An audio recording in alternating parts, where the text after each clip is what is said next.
দিনকাল খারাপ যাইতেছে রে। আরে দিনকাল যে খারাপ যাইতেছে ওটা তো আমাকে যেই খাই বোঝা যায়, নয়তো কি আর রং সাথে রুটি ভিজিয়া খাই?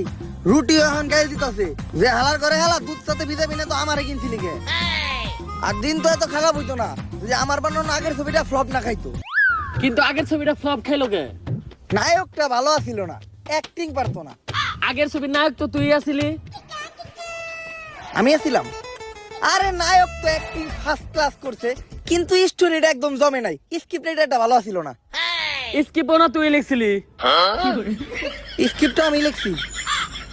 আরে স্ক্রিপ্ট ভালো হইলেই হয় নাকি? ডিরেকশনও তো ঠিকঠাক থাকতে হয়। ডিরেক্টরটা ভালো ছিল না, এর লেগে ছবিটা ফ্লপ খাইছে। ডিরেকশনও না তুই দিলি। আচ্ছা আমার আগের ছবিতে আমি কি করি নাই? ক্যামেরা ধরস নাই? ক্যামেরাম্যানের দোষ সব। ক্যামেরাম্যান যদি ঠিকঠাক মতো ক্যামেরা ধরতো তাইলে ছবিটা ফ্লপ হইতো না। খালি বাজেট নাই দেখা, হয়তো এইবার আমি একটা এমন ছবি বানাইতাম একেবারে হলিউড লেভেলের। লাস্ট টাইম একটা বানাইছিলাম গ্রামের ছেলে স্পাইডারম্যান, ওইটা অবশ্য হিট করে নাই, কিন্তু ওইটা দেখে হলিউডরা কপি করে স্পাইডারম্যান বানাইছে, ওইটা পুরাই হিট। আসলে আমার ছবিতে সবই ঠিকঠাক ছিল, খালি ভিএফএক্সে দিয়ে ধরা খেয়ে গেছি। হলিউডের স্পাইডারম্যান ইমন করলে জাল বাইরেই তো, আর আমার গ্রামের ছেলে স্পাইডারম্যান ইমন করছে তখন বাল বাইরে হইছে আর কি। তো আমার স্টোরিতে দম আছে, খালি বাজেটের সমস্যা। একটা ছবি বানাইতে কেমন খরচ হইব? এই actor, cameraman, script writer, director সব মিলে 20-25 লাখ যাইবো। দোস্ত বাজেট আমি দিমু, চল দুই বন্ধু মিলে একটা ছবি বানাই।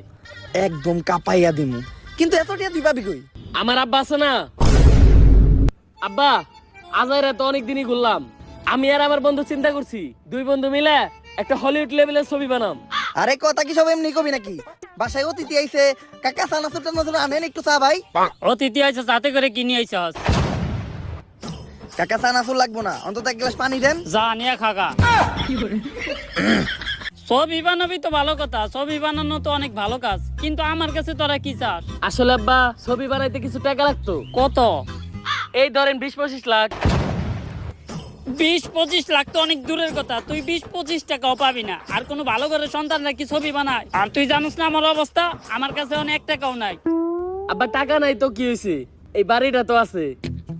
তুই মনের বলে এই বাড়ি বেচার কথা চিন্তা করিস না, কারণ আমি বেঁচে থাকতে তোর এই বাড়ি বেচতে দিব না।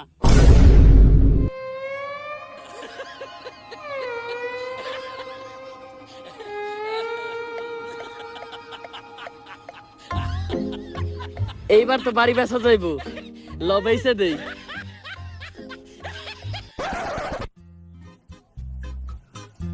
বাড়িটা বেচা লাইলাম, খারাপ লাগতাছে। আরে বাড়ি বেচস তো কি হইছে, টাকা তো আছে। এখন দুইজন মিলা ছবি বানামু, অনেক টাকা কামামু, তখন এইরকম বাড়ি আরো 4-5টা বানামু। এখন ক্যামেরাম্যান আর ভালো ভালো আর্টিস্ট খুঁজতে হইব। তার আগে দরকার আমাকে একজন স্ক্রিপ্ট রাইটার। আমার সন্ধান একটা ভালো স্ক্রিপ্ট রাইটার আছে, চল।